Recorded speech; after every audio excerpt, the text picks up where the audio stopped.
ভিন রাজ্যে মুর্শিদাবাদের পরিযায়ী শ্রমিকদের সমস্যা বাড়ছেই।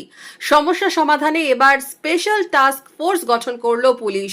মুর্শিদাবাদ পুলিশ জেলায় additional SP headquarter Majid Iqbal খানের নেতৃত্বে তৈরি করা হয়েছে স্পেশাল টাস্ক ফোর্স।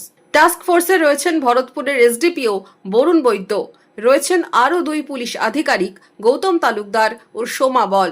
দেশের যে কোনো প্রান্তে সমস্যায় পড়লে পরিযায়ী শ্রমিকরা 9147888399 এবং 7430000030 এই দুটি ফোন নম্বরে ফোন করে অভিযোগ জানাতে পারবেন।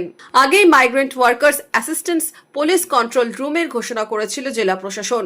দেওয়া হয়েছিল 7430000030 এবং 9147888388 এই দুটি নম্বর।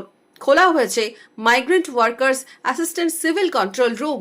এই কন্ট্রোল রুমের নম্বর 03482250135।